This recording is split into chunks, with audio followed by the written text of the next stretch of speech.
All right, so welcome to our sixth discussion board. I know this is spring break week.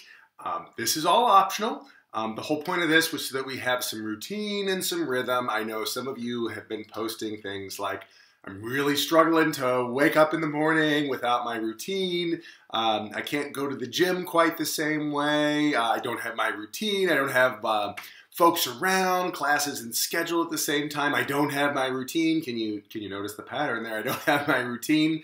I think we're all really working through this, right? How do we avoid becoming merging with our couch and becoming one with binge watching something streaming online? So to be able to help avoid that lack of a routine, I'm going to keep going with this discussion board. Totally optional, 1 point a day. You comment on what I've talked about, and then you comment on a peer, somebody in the class, and then we move forward. Now, I was thinking this weekend, what could we talk about that would be interesting today? Now, last week we talked about, the head, the heart, the hands, the flatten the curve, the how does this make us feel, the what are the things that we do for life hacks. We laughed through the tears. We talked about some things that were funny, some memes. And then on Friday, the last thing we talked about was he asked the question, what does this look like on the other side, right? We are engineers. We solve problems. We solve big problems. We solve them in affordable ways, and we move on with society, right? At the end of the day, an engineer doesn't say more research is needed. An engineer says, here's the keys, go have fun. And so as an engineer, we started to get into that space. What does this look like when we're on the other side? Today, I'd like to open it up a little bit further, and I would be interested in hearing what would you like for us to talk about in our next 4 discussion boards. Now, these can be head things, these can be heart things, these can be hand things. This is an opportunity for you to ask some questions. Now, I'm going to go through and read all the questions. I'm going to go through and read everybody's post. So please make it more than just kind of like a one-liner. Perhaps maybe explain why you would like to see such and such question answered. Comment on other people's questions. If you're like, wow, this was an awesome one. This is a whole lot better than the one I thought of. Or this is a great one. Or you know what? I like it, but what if we changed it this way, right? What if we took this spin on it? So post what you would like us to talk about in our remaining 4 discussion boards and share on a classmate, perhaps even more than one classmate, what you liked or what you would modify about what they've posted, what they proposed that we work on. And I want to do that because as a professor, one of my jobs is to help answer your questions. You're smart folks. You already have huge knowledge in your head, right? You already have a lot of attitude in your heart. You already have your beliefs about things. You already know how to do a lot of stuff. And I want to empower that, right?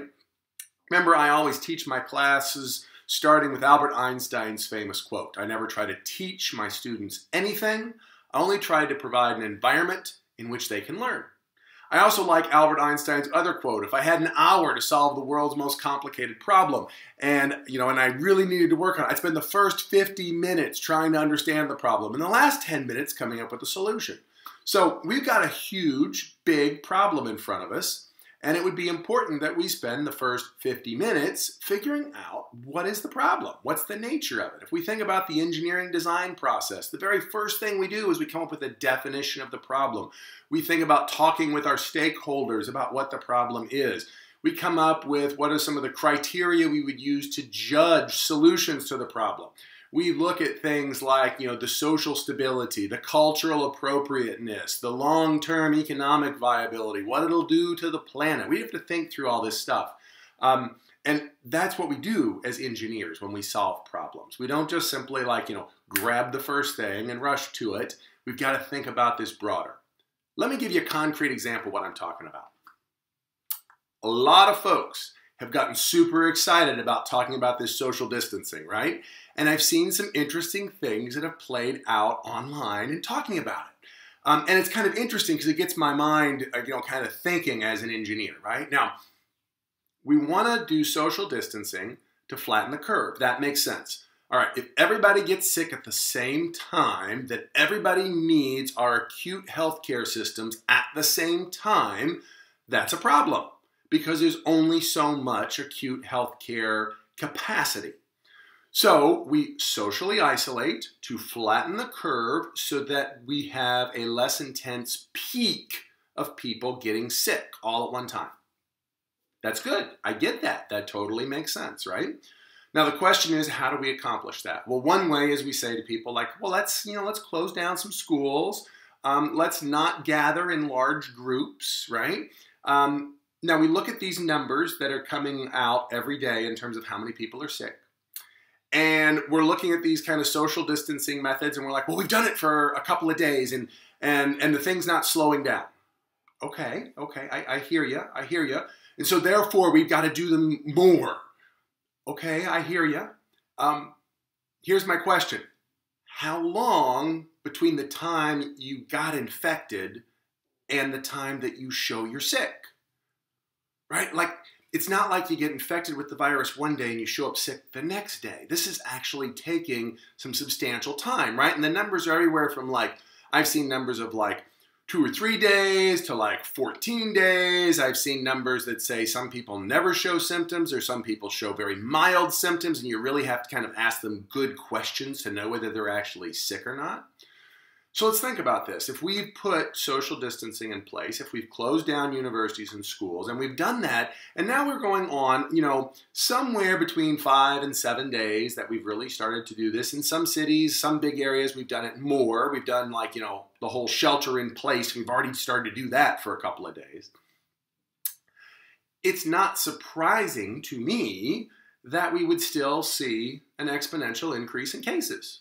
Because the folks that are testing positive and having cases right now, they were already sick before we started a lot of this social isolation, right? In other words, if you're like sick for 6 or 7 days, if you've got the bug for 6 or 7 days before you really notice it, well then, if we've only been doing social isolation for like 5 days, then I would expect that we would still be seeing things increase because we weren't socially isolating.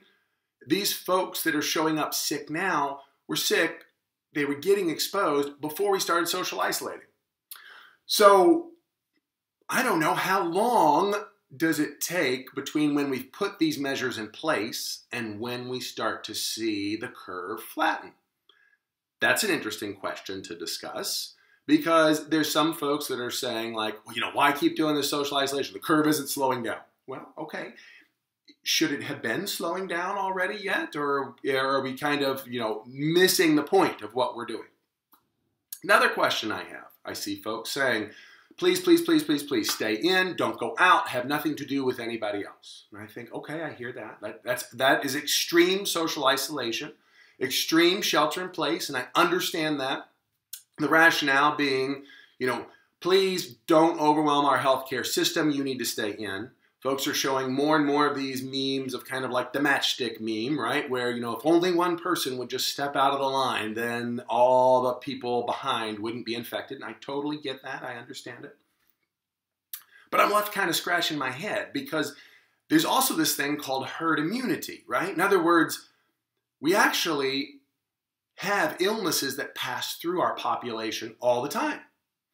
And the reason we do vaccines is to help put kind of barriers, right? In other words, you can't pass an illness through somebody that can't get the illness because they're already immune. So that's what vaccines do for us. And therefore, when we do vaccines or when we've had illnesses in the past, we don't have to close everything down. We need to practice some good social isolation. If you're sick, please don't come to work. But we've got some herd immunity that helps us, right? Herd immunity being that if I cough and the person that I'm coughing next to had the sickness a year ago and can't get sick again, then it really doesn't matter that I kind of coughed on them. It is kind of gross, but okay. So if herd immunity is kind of in that space, right? Well then, there's kind of some benefit, in a sense, to the people who don't suffer too much from the illness, from kind of having a little bit of it or having it and not being overwhelming the healthcare system. So you can sit back and you think, well, is extreme isolation of everybody actually our best solution for bending the curve, for flattening the curve? Or is there some balance in there where, actually we probably want some people to actually get sick and get well and get over it. And yes, there will be some folks that are even young people that are super healthy people that will get sick and will be severely ill from this. So I'm not saying like, well, let's have like, the chicken pox parties. Let's not say, well, one kid got chicken pox, so let's invite everybody over so they all get chicken pox together. That's not what I'm talking about, right? I'm not talking about intentionally infecting ourselves with an illness. But I'm thinking, if we're doing this extreme isolation, are we helping to extremely isolate and support the most susceptible people? In other words, if you're an 80-year-old grandmother, are we doing things that really help support and isolate you? If you're a 75-year-old widower and you're living by yourself, are we doing the things that are helping you? If you are a young person and you are immune compromised in some way, are we doing the things to help you? Like I look around in my own life and I think, well, how many susceptible people am I around? Certainly some. And I want to be very cognizant and responsible, and I want to work in that space to keep them from getting sick. And I wonder, okay, but then there's others that aren't. So do I socially isolate? Would there be some balance between how much do I socially isolate and from whom, right? In other words, if we think about this, when we treat drinking water to protect the most vulnerable. And what that means is that when we've treated it to protect the most vulnerable, everybody else is protected as well. Awesome, great strategy. When I travel overseas, I'm around sources of drinking water that aren't very clean. Now, the people that are around me overseas, their bodies are a little bit more accustomed to that, so they tend to not get quite as much illness from it. I get really sick if I drink a drinking water source in another country. And so to socially isolate, I drink bottled water. I specifically boil my water and put it in a reusable container, and I carry it around with me all day long. That's a kind of social isolation, right? I don't drink the dirty water to try to get sick, but I'm not telling everybody else in a developing country that you can only drink bottled water or that you have to boil it all before you drink it. I've got to get a balance there between like, well, how clean does the water need to be and how clean can I make the water? And it always reminds me of me giving a lecture in a developing community. And I was explaining how important it was to drink clean water from a water filter. And this older gentleman waited till I give my brilliant presentation, right? And he said to me, well, Professor, I appreciate this. So you're saying that we should drink water from this water filter instead of drinking dirty water? I said, yes. And he said, and it's important that I maintain my water filter and that it works well. And I said, yeah, okay. And I'm feeling really good, right? Like I have accomplished something to get somebody to understand. And he said, well, what if I traveled, it's a day's journey, to my mom in the next community over? Can I drink water from her water filter? Can I take water from my water filter that she drinks? What if I'm gone for a couple of days and I come back home? Is my water filter still going to work? And here I am drinking a bottle of water in front of this big group. And it struck me. I'm like, you dummy. I'm explaining this stuff like I'm talking about taps of water in people's homes in the United States. Like, well, drink from the tap because it's cleaner than drinking from outside. Water filters don't work the same as taps. That's not the way a biosand water filter works. And so I was using all this great description and I was missing out on like some simple thought process about what's going on. So today, what I'm asking you to do, and it can be around flattening the curve, it can be around any of these concepts. What is an envelope virus? How do we get rid of it? Is it going to come back multiple times? What are the costs to the economy? I mean, let's open this up, right? Do you think it's wise that people are printing with 3D printers, air masks and respirators? Are those going to be as robust as systems that come through an ISO certified laboratory or a manufacturing process, right? Let's open our eyes and our minds and ask questions, right? Is it good to be out there cutting and pasting and making portable masks out of your old T-shirt or out of your old handkerchief or something, right? Which of these things might work and which of these things might not, and who knows? And how do we, what resources do we have to be able to test that, and how quickly, and can we trust the information that's coming out there, right? I mean, we're engineers. So we're going to solve problems, but to be able to solve a problem, we got to get our minds around what is the problem and how do we understand the problem and what's the information that goes into the problem. So I know there's a lot more questions than there are answers. Today, the 6th discussion board is for you to share some of your questions. Let's look at them together and see if we can start to wrestle with, grapple, understand some of our questions so that we can start moving forward with thinking about maybe what would look like some answers to those questions. So today, 6th discussion board, post, and not just one line, please, post a discussion question that you'd like us to talk about in our next 4 discussion boards. And make sure that you comment on a classmate's question.